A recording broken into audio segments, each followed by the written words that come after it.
There are two undefeated teams currently left in the NBA, one on the East and one on the West. And over in the Eastern Conference, we have the Cleveland Cavaliers, who currently sit at a record of 7-0. I know that the first couple weeks of the NBA season is usually pretty wonky. We'll see teams win games that they're not supposed to. We'll see guys like Dennis Schroeder be top 10 in scoring, which was a true fact at one point. And overall, things aren't usually the way they're supposed to go. But I think the Cleveland Cavaliers are a different story, because over the past couple years, I've been telling people that Cleveland is just one move away. They're just one small thing away from becoming a great team in the Eastern Conference. And I think we're at the point in the timeline where Cleveland is now going to be a real contender. And it's funny because a lot of people are surprised by this. They're shocked that Cleveland is doing this well. But why are we surprised? I mean, let's just break down the starting lineup. Leading the charge, you got Donovan Mitchell, someone who's one of the best shooting guards in all of basketball. He's someone who's been to the All-Star game multiple times, and overall, he is a great leading scorer for this team. But it's funny because for the past couple seasons, it seems like that Donovan Mitchell was the only scoring option on their team. Sure, they had other guys that could score the ball, but they didn't do it as well as Donovan Mitchell could. However, Donovan is technically having his worst season ever since Utah back in 2021. Last season, in just 55 games, Donovan Mitchell averaged almost 27 points per game. But so far this season, he's only averaging about 23. But I think context is needed because I don't think this means that Mitchell has gotten worse as a player, and to be fair, I don't think anybody's saying that. But if I'm being honest, I just straight up think this is a testament to how good Cleveland has been this year. I think it's showing they have more depth than they were originally letting on. And speaking of depth, I want to talk about Evan Mobley for a second, because Evan Mobley's been very interesting in his career. He was someone that was drafted high, had very high expectations, but it seemed like he just wasn't living up to them. Sure, statistically he was a great player, but he wasn't having the breakout season that he's having right now. And I do think there are a couple factors that do play into this. Number one, he's just being used in the offense a lot more. He's not just someone chilling in the paint or shooting threes, which he's never really done in his career, but instead he's bringing up the ball more. He's in more actions. He's in more plays. It feels like Kenny Atkinson is letting Evan Mobley be more aggressive and take more shots than he's taken before. I mean, there's a reason he's averaging about 17 points per game, which is the most he's ever averaged in his career so far. Yes, Evan Mobley is still a great defender. Yes, he's still a great rebounder, but the fact we're getting this other side of him is amazing to see. Honestly, if you ask me, it's very reminiscent of his USC days. I feel like at USC, it was the best we had seen Evan Mobley. And right now, I'm getting flashes of Evan Mobley at USC. He's being able to score, he's being able to defend, he's able to get rebounds. He's the most aggressive we've ever seen him. But Evan Mobley is only one half of Cleveland's amazing big man duo, because Jared Allen is also having a great season. Now, granted, I wouldn't call it a breakout year like Evan Mobley's having right now, but that's probably due to the fact that Jared Allen had his own little breakout last year. This man right now is consistently a guy that is a double-double machine. He can average you about 15 and 10, while also being one of the best inside defenders in the NBA. I mean, overall, it just seems like he's good on the inside, pause if needed, because he's one of the best pick and roll threats in all of basketball. Him and Darius Garland are great in the pick and roll, which, by the way, don't think I forgot about Darius Garland. Now, do you remember earlier on in the video when I talked about Donovan Mitchell and I said he was averaging less points per game and I saw that as a good thing? Well, one of the reasons why I said that is because Darius Garland has been more involved in the offense. In fact, currently he's averaging about 20 points per game, and if I'm being honest, I predict he's going to average the most points he's ever averaged in his career this year. The most he's ever averaged was back in 2021. He averaged about 21.7 points per game. And I will say, one of the things that is leading me to this is that he's had a couple games so far, and I know it's only been 8 games, but he's had a couple games so far where he's had a crazy scoring outburst. For example, tonight, as I'm recording this video, this man just dropped 39 in a win versus the Bucks. And I get it, the Bucks are a sinking ship right now. They're the Titanic. They got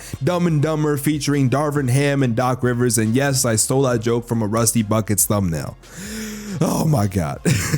But let's not act like Milwaukee wasn't supposed to be a good team, and let's also not act like they're completely desperate right now, which means a game like this where you have the undefeated Cavs versus a 1-win Bucks team, you would think that Milwaukee would be a lot more aggressive. And it was a close game, but Darius Garland showed up when it mattered the most. And hell, even in a game versus New York, which was about a week ago, he had 34 points and shot great from the field. And New York is not a bad team, unlike Milwaukee, and I'm sorry, Hood Genius, I'm gonna keep throwing these strays throughout the video. But seriously, New York York is one of the best teams in the Eastern Conference, and Darius Garland was gunning them. Now, of course, we talked about everyone in the big four of this team, but y'all know this wouldn't be a Spex Media video if I didn't talk about players that nobody else was talking about. First of all, we're not going to talk about the starting lineup and not just bring up Isaac Okoro. No, I will not let that slide on this damn channel. We're going to talk about Isaac Okoro. You're going to fucking like it. Can I get a hell yeah in the comment section below? Also, while you're down there, make sure y'all subscribe to the channel, man. We're trying to hit 24K, hashtag Kobe. But look, Isaac Okoro is one of the most consistent things about this Cavs starting lineup. He is one hell of a defensive wing, and he is one of the reasons why Cleveland has arguably the best defense in all of basketball right now. I talked about Jared Allen and Evan Mobley early on in the video, and of course they're locking up the interior, but what Isaac Okoro is able to do as a wing perfectly encapsulates how well balanced this team is. Another guy, Karis LeVert, he's had a pretty solid start to the season so far. He had 16 versus the Lakers, 13 versus Orlando. Unfortunately, he's missed the past couple games due to injury, but he's probably going to be back soon. Oh, and of course, how could I forget the 19 he had versus Toronto? Hashtag fuck you 2-for-1. Guys, I'm just kidding. Don't talk about your elders like that. Did you know 2-for-1 just turned 107 years old the other day? Now, I know this isn't really keeping up with the theme of the video, but funny story. Did y'all know Tristan Thompson is still in the NBA? Now, granted, of course, he's not doing shit, and I don't expect him to play much of the year, but I don't know. I guess he's the Cleveland Cavaliers version of Udonis Haslem. Now, before we end the video, there is something that I do want to talk about. I, like many other NBA creators, have been very open about the start of the season. I am under the assumption that it takes about 10, 15, mostly 20 games to really identify what's going on. I think I said it in the intro, but there was a point where Dennis Schroeder was a top 20 scorer in the NBA. Obviously, Dennis Schroeder's not a fucking top 20 scorer in the NBA. Also, statistically, I'm pretty sure RJ Barrett is better than like half of your favorite players. But of course, this isn't gonna stay the same. It's not consistent. So is Cleveland being undefeated, does that really even mean shit right now? And the answer to that question is yes. I have uploaded multiple videos over the past couple years ever since I've done NBA YouTube, and I have been saying consistently